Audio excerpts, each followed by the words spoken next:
Podcast City Network.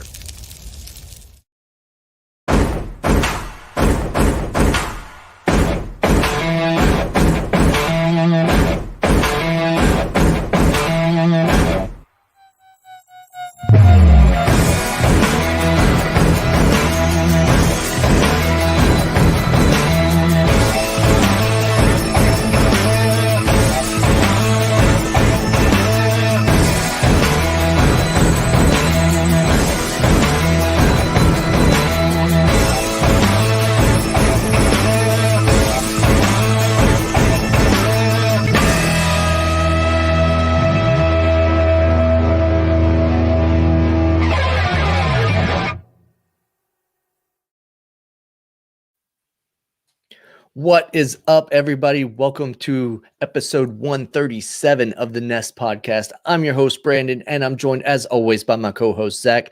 Zach, have you been watching any of this NCAA tournament? It has been wild. Yeah, it's been unreal. I watched East Washington put the screws to Kansas with that duo of brothers that look like the sons of Ben Askren. Man, it's been wild. I watched who was that one seed that got knocked off yesterday? Illinois. Yeah. Illinois got knocked off by I don't even know. Loyola Chicago or whatever. Something unknown. It's been crazy. And every year it seems to be that way. Like these one seeds just get knocked off by no-name schools, and it's a wild ride. Yeah, and we also saw Tennessee get knocked off, Purdue get knocked off, Florida recently got knocked off by Oral Roberts. Like these colleges that I've never even heard of are stepping up and having the time of their lives in this tournament. And it's great to see because, we missed it last year, and it was something that everybody was kind of like, oh, wow, we don't have March Madness. This is weird. But this year it came back, and everybody seems to enjoy the fact that it's been wild. Let's see. What's up, man? How you doing? Thanks for tuning in. So we've got a good show for you guys tonight. From the Rip Griffin Show, we have the primary host, Houston Astros fan. So this is going to be interesting. We'll talk about some trash can banging and stuff like that, I'm sure. But guys, welcome to the show, Mr. Rip Griffin himself. Rip, what's up, buddy? Hey, what's going on, guys? How's it going?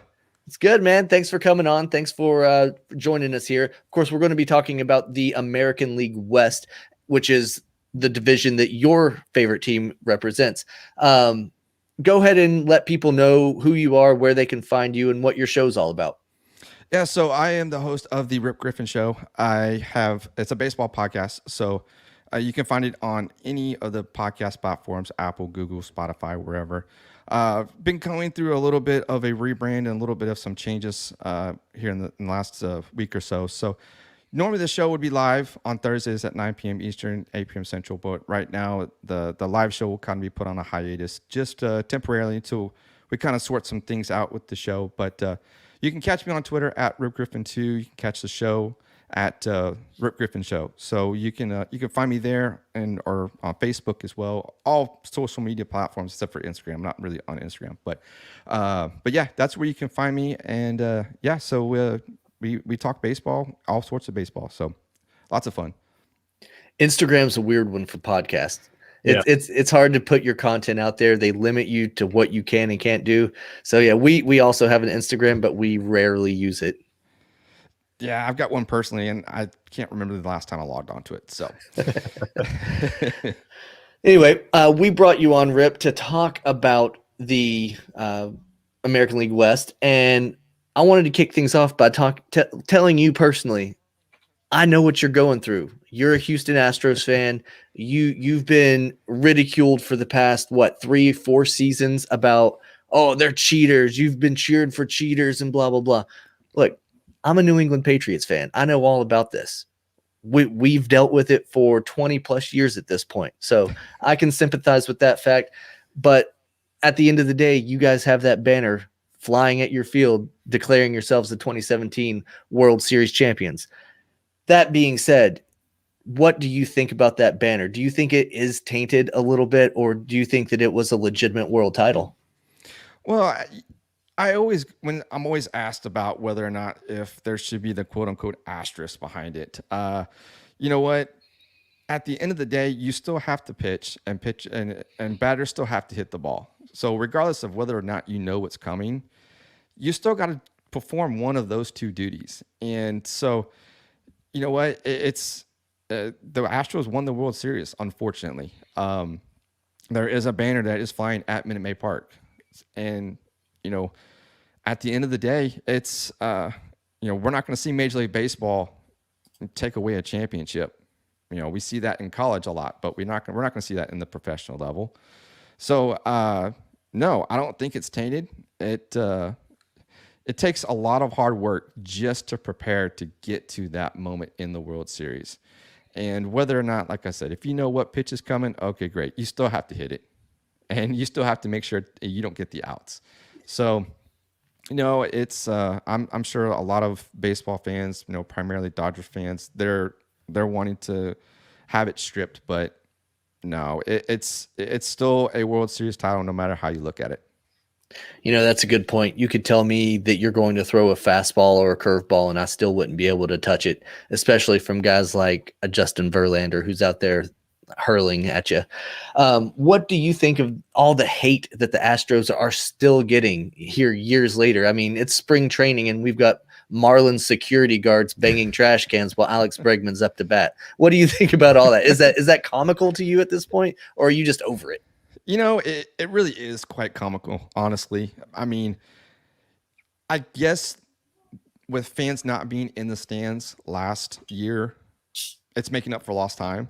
I understand that. You know, a lot of players are going to get booed, so it's going to come with the territory, honestly. But you know, I find it hilarious. Honestly, it's one of those things that, okay, it happened in 2017. It's time to kind of move on now. We're starting to hear players start to kind of move on. I mean, Miguel Cabrera came out earlier this week, said it's baseball at the end of the day.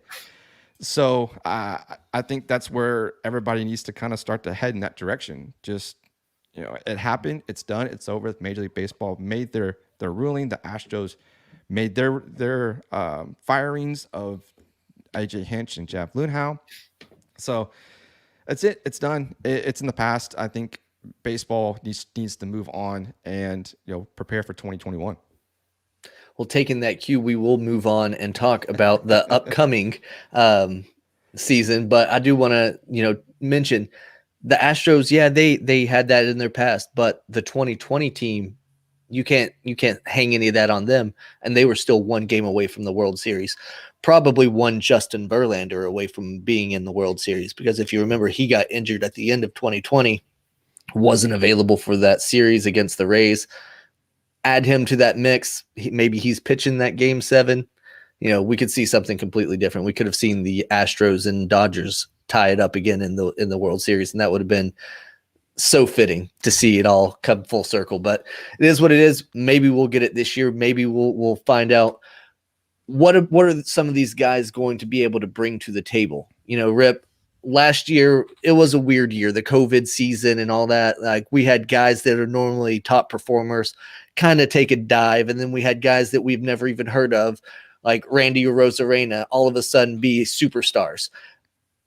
That being said, will guys like Jose Altuve, Alex Bregman, and Carlos Correa have those bounce back years? Because 2020 was not very kind to those three in particular. Right, exactly. I think Jose Altuve and Alex Bregman will kind of come back to their normal, you know, their normal selves. Altuve kind of had dealt with some personal issues throughout last season, and that kind of hindered his performance. Obviously, we saw in the Tampa Bay series throughout the whole postseason, really, he had a case of the yips, and that really affected him. But it affected him defensively, but not offensively. We saw him still, you know, come through in the clutch, and we saw him, you know, bring in runs and hit home runs, and so his plate performance really wasn't affected. It was more of his defense, and that kind of gets into your head psychologically. And I have to be honest, when I was watching the games and when a ball was hit to him, I kind of cringed. I'm like, please just get it over there. You know, let's get out of this inning. But I think he's kind of come into this spring training. He's I mean, it's spring training, so they're still working out the kinks and whatnot. But he's done a little bit better as far as performance wise. Alex Bregman is spent majority of 2020 injured with some hamstring injuries. He's kind of been nursing those into this spring training. He kind of got into some games last week, so he was able to kind of get back on track offensively. But Bregman's always been such a slow at the plate. He has to kind of work out some things. And then once he gets going, then he gets going. So he's always a slow starter at the beginning of the season. But I think these guys will definitely have a better 2021 season.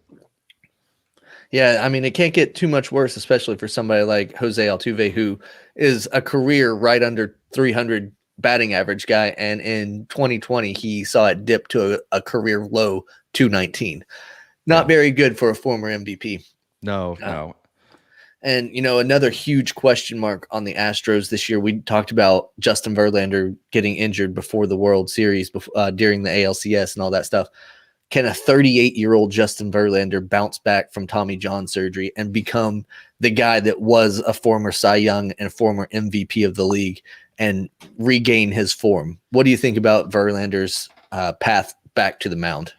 Well, I think it's going to be a long one. Tommy John is nothing to scoff at because it's a 12 to 14 month recovery time, and he just started throwing last week. So it's going to be interesting to see how he progresses and how he does in his rehab. Right now it looks like, depending on how the team does come late August, early September, we might see Justin Verlander get back into maybe some type of bullpen type role. Now, having him back at a time if the team is slated to push into October would be huge. Just to have him back in the bullpen, it gives this team a little bit of confidence to, get going. He can mentor these young guys because this bullpen's going to be young. This bullpen's really young. And so just to get him back is going to be something that these guys can definitely look forward to and pick his brain. And so it all depends on how he performs and how he recovers. Only he knows how his body and how well he can perform. Yeah, it's just 38 years old is pretty old to be coming back from that kind of surgery to try to get back to that starter form that he's so used to. And, he's the type of guy that holds himself to such a high standard, high expectation. It's going to be interesting to see if he's able to bounce back to that. One of the big glaring issues that transpired over the offseason was that George Springer is no longer a member of the Houston Astros. I know you guys are banking on Rookie of the Year Yordan Alvarez to come in there and kind of step in there and fill in some of that role. What do you think of Alvarez, and do you think that he's going to be able to take over for Springer Dinger? Well, Alvarez coming back into the lineup is going to be huge. He missed all of 2020 with knee injuries. So he had double knee surgery this offseason. He looks to be back in great shape. He's been getting into a couple games here and there this spring training, but he's still rehabbing, getting used to everything. Now, as far as him playing the outfield, I don't see it happening. He's more of a DH. It fits him. And especially patrolling out there in center field, especially at Minute Maid Park, where you have a lot of ground to cover. It's something that he would be very taxed especially on his knees. So it kind of depends on what the Astros decide to do with center field. More than likely, they'll probably have Miles Straw, who's an up-and-coming prospect, who's broke through last season, didn't get a whole lot of playing time because George Springer was out there. But he's been taking majority of the reps at center field, and he's been getting on base and kind of leading off and kind of at the bottom of the lineup as well. So it's kind of wondering where Dusty Baker is going to put him, because he will probably be the one that's going to be called upon to play center field. Right on. And other than those guys, who are some other new names that we should be looking out for? Maybe guys from the bullpen or rookies that are playing their way into a position on the opening day roster. Right. The bullpen is going to be the key. I think we've got some guys, Anoli Paredes, who's been looking phenomenal this spring.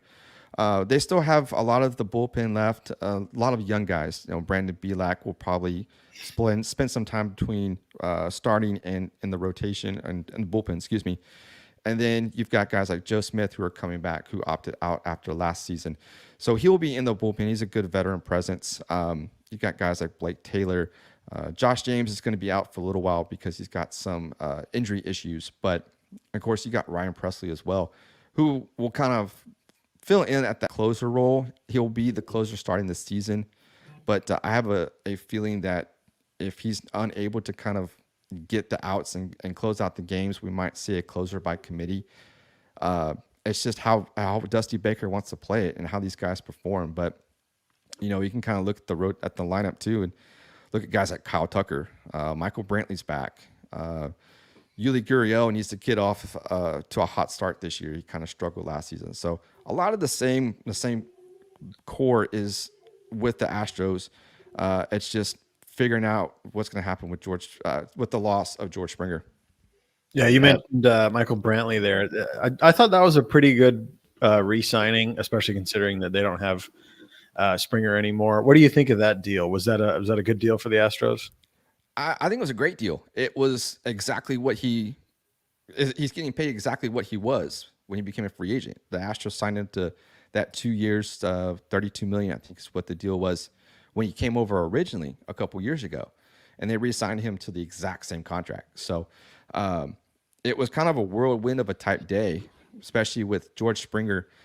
He had left. We found out that the news broke that he was going to Toronto, but then hours later we find out that Michael Brantley is going with him, and it was chaos, honestly. And then we find out again that he's coming back to Houston on a 2 years, $32 million deal. So James Click, who's the general manager of the Astros, made that deal happen, and I think it's going to help, especially within this lineup. Yeah, for sure. It's always good to have a good veteran in the outfield, especially if you're going to rely on young guys to try to cover the field there. I think this might be the end of his good years of his career. He's getting up there in age a little bit, so hopefully he can perform for you. While you got him. I think he will. I think he's going to be one of those that we'll see him kind of split time between playing in the outfield and DH, just to kind of give Yordan Alvarez a break, as well. So we're going to see some different guys play. It's going to be a chess match to see who's going to play what position. But I like the lineup. I like the rotation. The bullpen looks good. So a lot of good things, hopefully to come in Houston this year. Yeah, it does sound like you guys have at least remnants of the core still that are going to be coming back. And then if you can get some of these other pieces to be productive and fill in for the things that you've lost, it could be another good year there in Houston. Of course, last season, the Astros came up just short of winning the division, and the Oakland Athletics actually snuck in there and won it all, which was, again, I told you, Rip, before we went live, like I forgot that the A's even won it because I remembered the Astros being in Game 7 of the ALCS. And I guess in my mind, I just assumed that they won the division. Actually, no, the A's came in there and won it all. So what do you think of the A's in 2021, and are they going to be able to have that much success again? Yeah, the A's kind of snuck in there in 2020. Mm-hmm. Of course, the Astros did have a lot of injuries and whatnot, so that led into the Athletics going into and taking that division. And the Athletics were good. The rotation was good, the lineup was good, bullpen was good. They had a lot of good things that worked well for them in 2020. Unfortunately, they weren't able to actually get deep into the postseason like they were hoping to. Basically, they did good in the wild card series and they made it to the ALDS. But the Athletics, obviously, with the loss of Liam Hendricks, is going to be huge for this bullpen and the back end. Not having him come in and close out games is going to be tough. They did go out and make some moves, some trades. They brought in Elvis Andrus, but they lost Chris Davis. Andrus, I think, is kind of on the later end of his career, honestly. He may have maybe one or two good seasons left, but he'll be filling in at shortstop, especially with Marcus Semien gone to Toronto. So they needed somebody to fill that position. no disrespect to Elvis Andrus. He is still a phenomenal shortstop and can still play offensively as well. But the Athletics did go out and they managed to sign Trevor Rosenthal, which was Huge. It's huge. It's no Liam Hendricks, but it's huge, and it was something that, especially the money is, we're not used to seeing the Athletics spend that much, $11 million for a relief pitcher, but they went out and got him. So he's going to help tremendously with the back end of that bullpen. But for the most part, a lot of this lineup still remains the same. They did add Mitch Moreland this offseason as well. So he'll be a good fit, especially at DH. He can also come in and play first base. So whenever first base and Matt Olson needs a day off, he can come in there as well. Good left-handed bat. So, the Athletics, even though the lineup doesn't jump out at you and surprise you, they're still going to be able to put runs on the board. I mean, pitching is still going to be good, especially with Frankie Montas and Sean Manaea, the two guys that can come in and give you some solid innings as well. So, the Athletics are no team to sleep on, that's for sure. Absolutely not. And, you mentioned a few guys that I want to touch on. Sean Manaea, that's a dude that it seems like every time he goes out there, he's going to deliver the best game of his life, at least whenever he plays the Red Sox anyway, because it seems like he always blanks us. And you mentioned Mitch Moreland, who was on the Red Sox for several years. That's a Gold Glove first baseman that you've got coming in to fill in for a guy.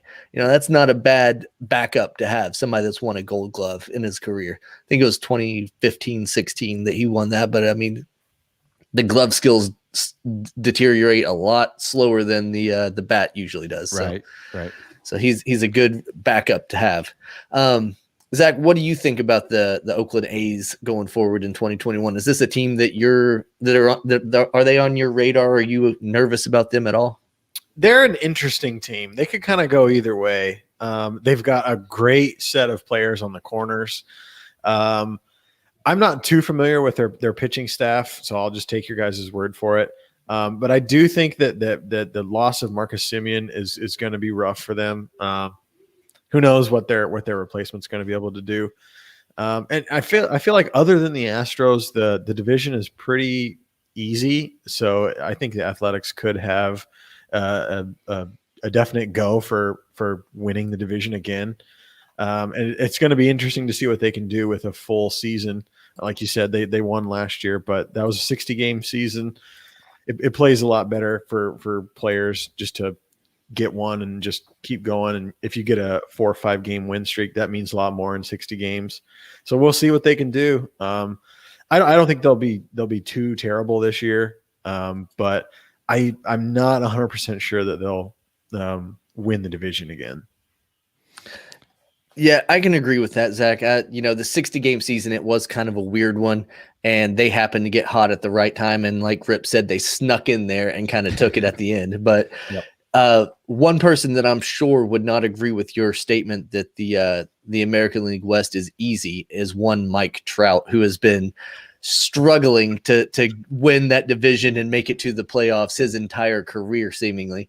And what do we think of the Angels? They've kind of retooled a little bit. I guess, Ohtani's back and he's healthy. He's batting 6,000 in spring training and he's throwing 100-mile-per-hour cheese, no problem. So what do we think of the Angels, Rip? Are they going to be a force finally with Mike Trout, or are they just going to do the same thing that they always do and be a sub-500 team? I honestly think that the Angels are going to be I think they'll be above 500, but I don't see them competing for a division title, to be quite honest. A lot of the things with the Angels that I feel that they need to address is starting pitching. I mean, it's you mentioned Shohei Ohtani. Okay, he's been doing lights out this spring. I mean, he's looks like from a pitching standpoint, he is in mid-season form, especially after coming off of Tommy John. And offensively, he's been killing the ball. But are the Angels really going to put their pitching staff and ride the coattails of Ohtani to basically be the ace of this rotation? No, because they're wanting him to do too much. And I don't think that it's going to happen. He's either yes, the two-way player aspect of things is exciting because we haven't seen that since Babe Ruth. And I get Otani he's new, he's fresh, he's exciting to watch. But I think at the end of the day, we need to see him either stick to pitching or stick to hitting. It's just in today's baseball, it doesn't work. It won't work. And we were kind of talking off air, but of maybe changing divisions and leagues, because I think that's where he will benefit the most, because he can still pitch and hit, especially with no universal DH. But for the most part, I think the Angels are going to be, like I said, they're going to be an above 500 team. But if they don't address the pitching, I mean, they had opportunities the last two off seasons to go after Garrett Cole and to go after Trevor Bauer, two guys from California, from that area, that could definitely have bolstered that rotation. But you've got the best player in Major League Baseball, Mike Trout, but you haven't done anything to help build around him. You've added a couple key pieces like Anthony Rendon last offseason. But other than that, I mean, that's it. They added a couple key pieces to the bullpen in Rafael Iglesias. Now they did bring in Alex Cobb in a trade with Baltimore, but I mean that's one or two pieces that still are miles away from getting to where they want to be.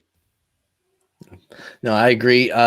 You mentioned Shohei in the opening there, and I want to circle back and ask a follow-up question for that. But Shohei, he did recently make history, almost 100-year-old history, being that he started a game and he was also the leadoff hitter in that same game. So that's kind of a cool little feat that he's been able to do, heralding back to the days of Babe Ruth and things like that, when we actually saw these two-way players, and it was fairly common back then. But, we both agree, it sounds like, that he's kind of wasting his talent there, because he could easily be much better in the National League. But I wonder how long that's even going to be. I think with the CBA coming up at the end of the season, we're going to see universal DH sooner rather than later, even though we didn't get it this year. But the question I want to ask is it Showtime, or is he overrated? Clever. That's good. That's a good one. Gosh, man. Right now, just the way things have gone, I honestly think he's overrated. Because I think we put too much emphasis on what to expect. And we expected him to come in and to be this dual threat type of baseball player, where he can come in and pitch, and then he can come in and hit. And then he ended up he got injured. I mean, it was weeks right after his first appearance, and he really hasn't stayed healthy since then. This is maybe the first season, which we'll find out come September, if he can make it through 162 games. Now, that's 162 games of playing, which obviously he won't play all those. And you've maybe tried to get him 30, 35 starts. I mean, that's a lot of taxing on your body. And I really don't think it's going to happen. I think he's overrated, honestly. Zach, what do you think? Yeah, I agree. I think it's cool. It's really cool that a player is able to do both, and he does both extremely well. But the question is, can his body hold up? Pitching every 5 days, and if they let him go 6-7 innings, that's a lot. And then to try to turn around maybe 3 days later, or whatever their schedule is for him to try to hit, is crazy. And to be able to do both is one thing, but to be able to stay healthy enough to do both, that's a huge question. And he's already gotten Tommy John. Who knows what's going to happen, this year. This is going to be a long year for a lot of players, I think, especially coming off of obviously the shortened COVID season and just the weird season that it was. This is going to tax a lot of players. Imagine trying to pitch and hit in this huge season compared to last year. I say good luck to him, but man, if the cards were in my deck, I would say pick one. I don't care which one you pick, but pick one. Exactly. Yeah. And, to that point, Zach, in his career, in his major league career since 2018, he's played 254 games as a hitter, and he's only been in 12 games as a pitcher. That, he missed the entire 2019 due to Tommy John and all that stuff. So I think he definitely has more of a career as a hitter, swinging the bat. Maybe if he can pick up playing in the outfield or playing first base or whatever it is, maybe that's the way that he needs to go. But I don't, the dual thing, it's just not worth it anymore. So I agree. I think he is overrated. The Rangers, Rip, you live there in Texas, so I'm sure you've heard all about the news of the Texas Rangers deciding to open up the stands to 100% capacity so that they can get a big sellout on opening day. But do they even have the talent on the field worthy of a sellout? No. I'm going to be blunt, but I'm going to be honest. No. Your best player is Joey Gallo, and he's even been talked about as trade bait at some point, depending on the type of season that he's going to have. Now, the Rangers are still in a rebuild mode. They've been kind of going through that since the last few seasons, and they traded away their best pitcher just this past offseason in Lance Lynn, who went to the Chicago White Sox, and they brought in Dane Dunning, which is he's a good young prospect, can definitely need some work still to kind of hone in on his skills, but he has the potential to be possibly a number one starter later on in his career. But they've had some things as far as the lineup that they've had to kind of shuffle around. Rougned Odor has been on the decline as of late. He kind of struggled a lot last season, so he's getting the boot. He's going to be switched from second base to third base now. But now you've got a young guy in the Isaiah Kiner Falefa. I think I pronounced that right. It's a tongue twister. But he's making he won a Gold Glove last season, so he's making the move from third base to shortstop. So they're kind of doing some things. They did bring in a couple guys as far as pitching wise. They brought in Mike Fultonevich, which should kind of help with the rotation. But to open up at 100% on opening day, that's going to be that's a head scratcher. I don't, especially with everything else that's going on. It's gonna be tough for the Rangers this year for sure. Yeah, I mean, they got that brand new ballpark. It got featured during the playoffs last year in the World Series. They want to try to get a little bit more back on that investment, I guess, because that's what it seems like to me. Is this is a cash grab? Yep. They're trying to open it up so that they can get that sellout, because this is probably their only chance for a sellout this year. Zach, what do you think about it? What was your reaction whenever you heard the news that they were opening up?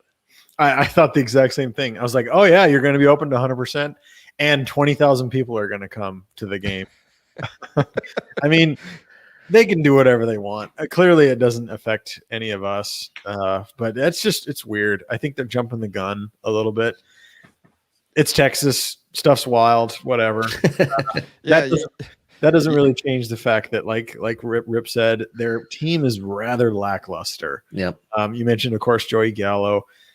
And then what? I mean, they got rid of Klubat, who may not be Klubat anymore, but we'll never know because he barely pitched for them at all anyway. Right. And yeah, I mean, they're gonna be mediocre at best, I think. And like you said, this whole open 100% thing was just to get their name out there, see if they could get people to come out. They've got a huge brand new stadium to pay for, and I guess this is their first stab at trying to take chunks out of that. Yep. Absolutely. I'm not that impressed with what the Rangers are going to be putting out on the field. I think they're probably going to end up at the bottom of the American League West, but I saved the Mariners for last for a specific reason, because of course I had to pick your brain a little bit about this controversy that has kind of been brought up in the offseason with the Mariners. And I figured this would be a good place that we could end on and talk a little bit about them and where it's going to lead into the future. For those of you that aren't aware, a few months, I guess about a month ago, Zach and I reported that the former Mariners CEO, Kevin Mather, resigned after his statements to a Kiwanis club or whatever it was leaked out that he was manipulating contracts and he was mocking Latin American players and how the accents and how they don't have a mastery of the English language and things like that. He was just rambling and saying these things to people, and they were like, "Oh wow, this guy's kind of a jerk." Okay, got it. But anyway, it got out to the public. He resigned. How much do you think that these revelations about the contract manipulations and things like that are going to really impact the CBA at the end of the season? Because I think that is massive. I think it's going to be at the forefront, to be honest. He opened up a can of worms that we all knew and we all expected, because we've heard it before, especially when players are supposed to be coming up. Chris Bryant is a prime example, when the Cubs knew he was ready and they held him back for a week or two just so they can get an extra year. And of course, now he's entering free agency after this season. But he definitely brought to light a lot of the things that we all knew, but it was never talked about. And so we're going to see a lot of things change within the CBA after this this season. So, the talking about the players and the language barrier, and then talking about how he had to pay so much money for a translator. I mean, Seattle, if you haven't been to Seattle, Seattle is a very international city. It's got a lot of culture. It's a lot of diverse. So, and a lot of players want to go to Seattle because, especially a lot of international players, your Japanese, your Korean players, they all want to go there because of the culture and of how welcoming it is. He just nixed all of that and nobody, especially international players, are not going to want to go to Seattle. Now, obviously, he's gone now, so maybe there might be some able to kind of repair what has been damaged. But yeah, he really brought a lot of things to the forefront that we're definitely going to hear about come this offseason. Yeah, I don't know. That's some damage that I think may take a few seasons to iron out, because even though he's gone, they're going to think that culture still exists in that clubhouse and in that management team. So if I'm a Japanese or Korean superstar, I'm going to go ahead and cross Seattle Mariners off of my list of places that I would want to go. I know Ichiro is an icon, and some of these guys probably grew up idolizing him with posters on their wall, but I don't think they want to wear that uniform anymore. Something that did happen that was positive for the Mariners, and Zach, I'll get your opinion on the CBA issue in just a second, but something positive that did happen for the Mariners is the re-signing of James Paxton. I thought that was big for them to bring him back, get him back in that starting rotation. He was good in New York, but he was so much better when he was out in Seattle. And now that he's back out there, out of the bright lights of New York, I think that will really help revitalize his career a little bit more. But Zach, I didn't want to step on your toes. What do you think about the controversy and how it snowballed and what the overall effects are going to be? Hey man, it's a terrible look, and it's another slap in the face to MLB as a whole. There seems to be a lot of these like manager types or whatever, office people that have had a lot of allegations and all kinds of crazy stuff come out recently. And Mets. Yeah. God, it sucks because the sport is struggling enough to gain fans and to keep the attention of the younger folks.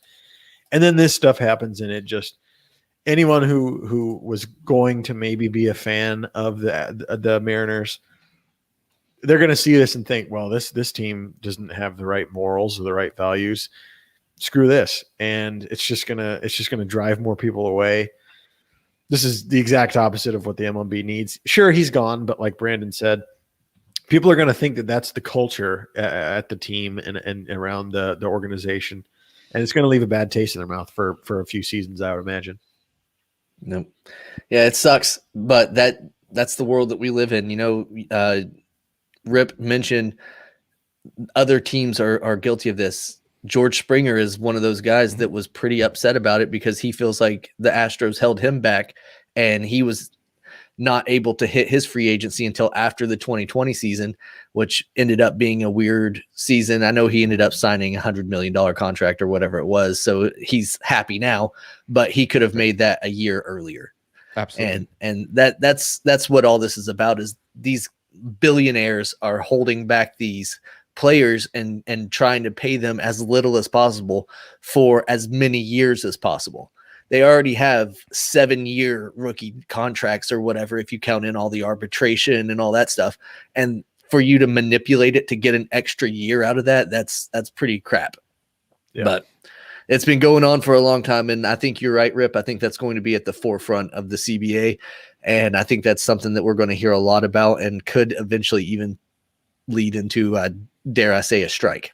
I hope not, but if something is not panned out or ironed out soon, yeah, that we're headed in that direction. Yeah, I agree. So the final question that I have for you guys tonight, and Zach, I'm sure you already know what it is because you've been riding along for the past 5 weeks that we've been doing this. So my final question is, who wins the American League West? Ooh, well, I'm gonna take the. I'm not sounding subjective. I'm gonna be objective here, but just looking at the division and how it stacks up, I think it's gonna be between the Astros and the Athletics. I think the Astros will be just above in the win column over Oakland. So I see the Astros taking the division, and Oakland coming in a close second as a wild card team going into the postseason. I mean, the middle and end of the division could go either way. I think the Angels will kind of finish out the middle part, and it's between the Rangers and the Mariners who will close out the division. But I think the Astros are going to be on top. Like I said, I'm not trying to be subjective. It's just how the teams stack up is, the Astros, especially with their lineup and their rotation, kind of fit, the top of the division. Zach? Yeah, I completely agree. I think the Astros are going to lock this one up. They, of course, need Altuve and Bregman to get back to their old selves. If they can somehow shake the cobwebs off and start playing and hitting better, I think it'll be a no-brainer.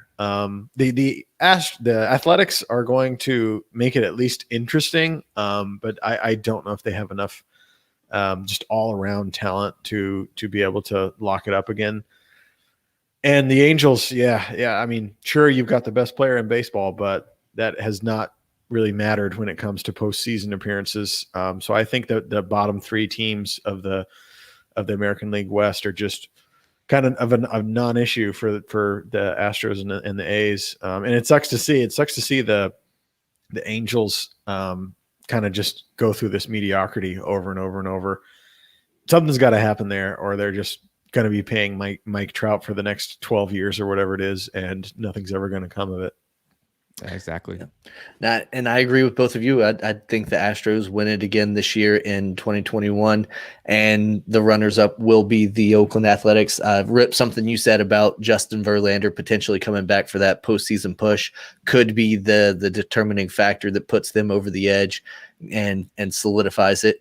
Especially, if you consider that if they're that close at that trade deadline, they may be buyers and they may be bringing in some other pieces at that time as well. So we'll have to see. We'll definitely invite you back on, as the season progresses, and we can talk about it, revisit this conversation and see if we were right or if we were dead wrong and the Rangers are just storming the entire division and they've got the best team out there and we didn't see it coming. But I think we're all pretty much on point with the way that we're looking at the American League West this year. Rip, thanks so much for coming on and for talking with us and educating us on some of the players and teams there out there. And let everybody once again know where they can find you and find your show. Yeah, thanks for having me, guys. It's always fun to talk about the AL West for sure. But you can find the show, the Rip Griffin Show, on Apple, Google, or Spotify, wherever you listen to your podcast. You can follow me on Twitter at Rip Griffin Show is the show page, or I do have a personal at Rip Griffin 2. Excuse me, I'm getting them all confused now.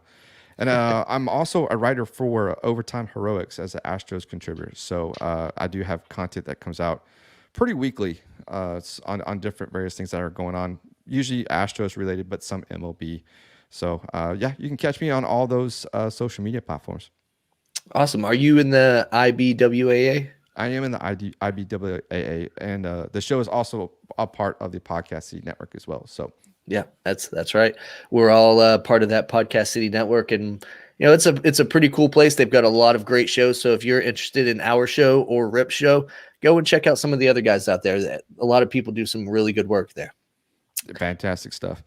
Rip, thanks so much for being on. We'll talk to you next time, bud. All right, guys, appreciate it. See ya. All right, so that was the American League West. We all kind of agreed that it was going to be that way, and I think most people out there probably think the same. Zach, let's clear the bases, baby. We got a lot to get into for the next 15, 20 minutes or so, because there's a lot going on in the rest of the sports world that we want to cover as well. And one thing that I really need to get off my chest as we're talking about this is it is 2021. Why can I still not see all of the spring training baseball games? So stupid. It's ridiculous. Like you could have a guy sitting in center field with his cell phone camera pointed at the field and just show me that, and I would be okay with it.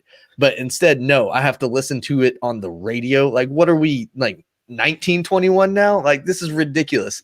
Let me see these spring training games, especially since I pay for MLB TV. I want to watch this content, and MLB isn't giving it to me. You want to know how to grow this sport and develop this sport? Make it accessible. I agree, Craig. It is completely ridiculous that we can't see this. It's insane. So what do you think about that, Zach? It's so stupid. I get it that maybe the cable networks don't want to play a spring training game every single time their team plays. But if you're paying for MLB TV, there's no excuse. If you buy NFL Sunday ticket, and I get it, the NFL is way more expensive, you're going to get every preseason game. You buy whatever the NBA one is, you're probably going to get every single preseason game. What's the difference here? MLB TV is the biggest ripoff ever because you don't get all of the spring training games. And if you just so happen to live within the regional area of whatever team that you want to watch, you get blackouts. So It's just a complete ripoff, and I don't get it. Yeah, for me personally, it sucks because I'm a Red Sox fan. I try to tune in and watch as many Red Sox games as I can throughout the season. But if they happen to be playing Tampa or Miami, then I'm in that local market. So I'm not able to watch them on MLB TV. I have to pull it up on YouTube TV or cable or wherever else that you can find it to find those local networks and those local affiliates. And then you have to listen to the other team's broadcast team, which is usually terrible to do. I don't know how often you do that. The only team that I like listening to their announcers over the Red Sox is the San Diego Padres. And that's just because I like listening to Don Orsillo. But that's a soft spot in my heart because he used to be in Boston. So yeah, it is so strange because I for what it really boils down to is the TV deals that these teams have struck with Fox or NBC or whoever it might be. They're huge deals, and the MLB didn't want to step on those toes. So they just said, you know what? You can take your huge TV deals and we'll only allow the regions to watch it via that cable channel so that you get all that market share and you get all those viewers. It's just, I don't get it. It's 2021. The world is about streaming and cutting the cord for cable, and everything's basically over the internet now. I get maybe some old folks and whoever watch cable, but if you're a young person and you're a Cardinals fan and you live in St. Louis, you probably have internet, you probably have a cell phone, and you probably have Netflix and all that kind of stuff. There's no way you have cable. So how the hell do they expect you to watch a Cardinals game? It doesn't make any sense. They're killing the sport. That's the almighty dollar is killing the sport. Absolutely. And then, you've got minor leaguers that don't get paid anything. So that leads them to stuffing their equipment bags with 21 pounds of meth and getting caught with it. Like the Cubs prospect, Jesus Camargo, recently found out when he was arrested and discovered that he had all this meth in his Cubs bag. Wild story that came out from that one. If you haven't heard about it, go ahead and hit Google right now and Google that one, because wow, that is a wild tale. But it is what it is. I'm a I've mentioned I'm a Red Sox fan, and some news came out this week that a lot of Red Sox fans kind of gritted their teeth at, and that is that LeBron James is now a minority owner of the Boston Red Sox. Specifically, he bought into the John Henry, Tom Warner conglomerate group that owns the Red Sox, that also owns Liverpool and owns a plethora of other sports teams and agencies and companies and stuff like that. So LeBron is officially a minority owner of the Red Sox. And you would have thought that, LeBron James was traded to be the starting pitcher of the Red Sox, the way that people were reacting about this thing. But for those people that are out there freaking out about it, I just have two things to say. One, this is a financial investment. This won't have any impact over anything that happens on the field. This is simply a way for LeBron James to turn $5 million into $10 million. That's it. Number two, if you're bailing out now, you weren't a true fan to begin with, and you're making yourself look silly. Yep, I 100% agree with that statement. If you can't figure out that just because LeBron James has a minority share in a team doesn't mean that he's going to be able to do absolutely anything with that team, you need to do some research. You go buy a stock for Amazon. That doesn't mean that you can go walk up to Jeff Bezos' office and start saying, hey, I've got some ideas you might want to take a look at. It's the same kind of thing. It's an investment. It's a financial investment. He's investing in this conglomerate to try to make some money. He is not going to have anything to do with any baseball operations or anything. If anything, he's going to be a potential recruiting tool at the very least. Good point, kid. So good point. Yeah, a lot of these guys, they may look up to LeBron and think like, wow, LeBron's this mega athlete. Because you got to remember, these guys that are signing major league contracts right now, they're in their early 20s, early to mid 20s. They're a little bit younger than we are. They grew up watching LeBron the same way that we grew up watching Jordan. And they probably are like, dude, I could go sign with the Red Sox. I could get a good photo op with LeBron, post it all over my Instagram, Twitter, get a bunch of likes, get some new follows. Boom. This is a good decision for me. And get a hookup at Nike. Yeah, he's got that lifetime deal. Why not? So, I mean, that's one thing that I do hope comes out of this is I hope that Nike and the Red Sox start coming out with some really like sweet looking gear. I know when Mookie Betts was playing in Boston, he was always rocking some custom Jordan cleats and stuff. Yeah. Maybe that becomes the norm. Maybe somebody like Alex Verdugo picks up that swag that LeBron James can bring in there. That would be pretty cool to see. Yep. Let's shift gears a little bit and let's talk about some stuff that's going on in the NFL. I saw today that Deshaun Watson has been in the news quite a bit, and not just the normal trade rumors and that he's not happy in Houston stuff that we've grown accustomed to in this offseason. Turns out that Watson has some allegations. Something like 10 different women have accused him of sexual assault, and the lawyer against him that's defending all of these ladies looking to press charges and all this stuff. How much does this hurt his trade value? And do we think that Watson may face some criminal charges from all this that could lead him to not being on the field because he's incarcerated? It's absolutely possible, depending on how serious they want to go with this. If they're not just looking for a paycheck, if they actually do want to press charges, boy, this could be the end of his career, or at least for a few years or whatever. Who knows? But I mean, to go from I'm upset in Houston and put me on the market and I could go anywhere to you're basically untouchable now, and this might be the last time we ever see him play is absolutely insane. We weren't ever there to witness him do the deed or not, so we couldn't really speculate on that. Nonetheless, the cat is out of the proverbial bag, and just it has hit the fan for this guy. What a wild turn of events. Craig James says the NFL teams won't be swayed at all unless there are criminal charges. And that may be true. We've seen other guys that have faced issues in the past, and they've been welcomed to a new team with open arms. Some of them even after criminal charges and severe penalties, like Michael Vick. He was one of the most renowned football players at the time whenever he was convicted, and then he was welcomed back with open arms to join the Philadelphia Eagles and went on to play for a few years. Yeah. The only thing that I would say to that is Houston wants a gigantic amount of things for Deshaun Watson. If you're going to give up all that for a guy to potentially not be able to play for you because some criminal charges come out, that's going to screw you real bad. So I don't know if someone's going to pull the trigger on trading for him if they're definitively not sure whether or not he's going to play or not. I wouldn't expect a team to trade for him in this kind of climate right now, because we don't know if charges are going to come out or not.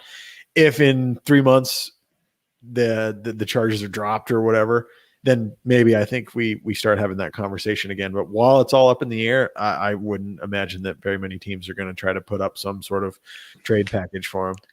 I've seen the tinfoil hat conspiracy theorists on Twitter and Facebook trying to spin some pretty elaborate narratives as to who's leaking all of this information in the first place. And some of them are saying, like the lawyer that's representing the women is good friends with the team owner and things of that nature. So maybe it's the owner that's leaking this information and getting these women in contact with the lawyer and stuff like that to try to hurt the trade market of Deshaun Watson. But that doesn't make sense to me, because you've already got a guy that doesn't want to be there. If it comes out that the owner of the team is behind all of these leaks and rumors and stuff like that, that doesn't seem like it's going to bridge any gaps or mend any fences between the two. He's going to be like, well, now I want out even more. Screw you guys. Like, this is terrible. And then I've seen some other funny ones that like a mastermind like Bill Belichick is behind everything, trying to damage his trade potential so that Bill doesn't have to give up as much to bring him in, because the whole Cam Newton's not the right guy in New England and blah blah blah. So I had to laugh at that one pretty hard when I was like, oh, so now you guys are trying to pin this on old Bill.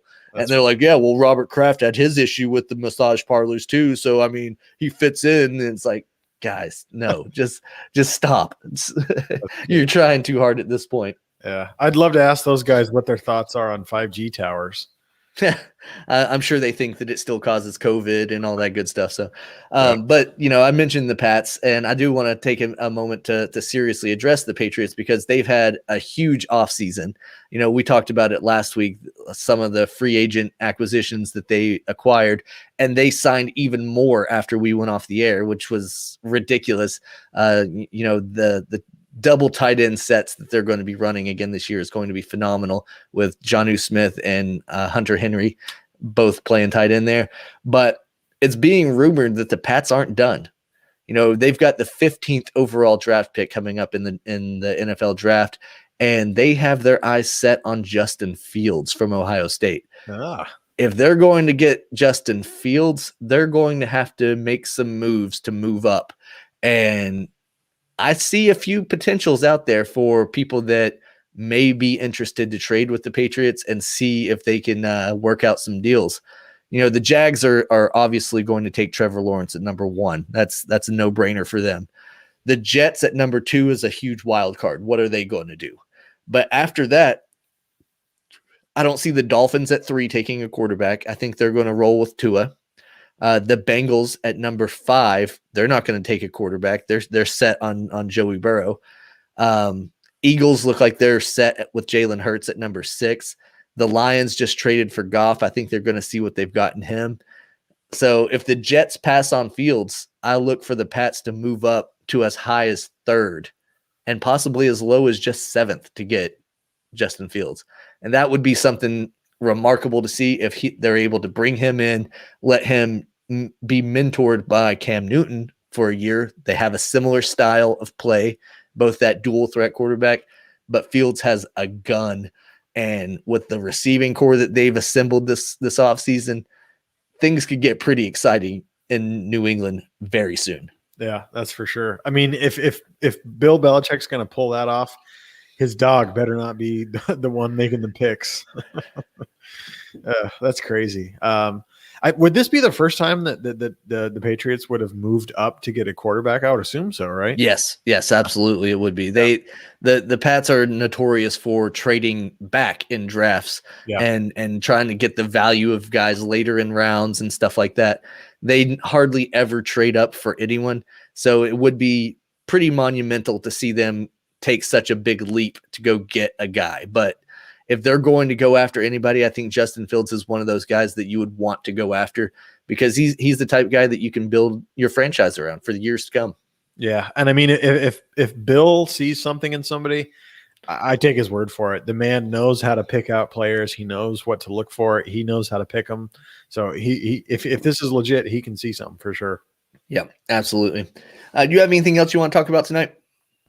No, I think we're all good. We have one more episode until baseball starts. Yeah, we have next week we're going to be talking AL Central, and we've got a special guest lined up for that one as well. And then after that, we're live games, baby. Oh man, I cannot wait. I know. Super exciting. But I mean, honestly, until then, this March Madness stuff has been pretty exciting. I didn't realize I missed it so much from not having it last year. So it's been fun. Right. Yeah, it's been great. It's been action packed, and it's given people at work and just people online and all that something fresh to talk about. Yeah, it's been nice with all the other stuff that we've had in the world and all the negativity out there. It's fun that we can all be like, oh, this team that we never heard of just kicked your butt. This is awesome. Yeah. It's great. I love it. I love the excitement behind March Madness. I love the upsets, the buzzer beaters, the Cinderella stories, and you got to love Sister Jean. Oh man, she's become an icon, so you got to love her. Thank you guys to everyone that's out there that's been watching and commenting along. We appreciate all of you. And if you're just listening on the podcast, we appreciate you as well. Be sure to tune in every Monday night on Twitter, YouTube, and Facebook so you can catch the live stream. And we want to give a special shout out to the Podcast City Network. Go check out their shows at www.podcastcity.net. Check out some of the other great content and great shows that are out there. And we will see you guys next week. Peace.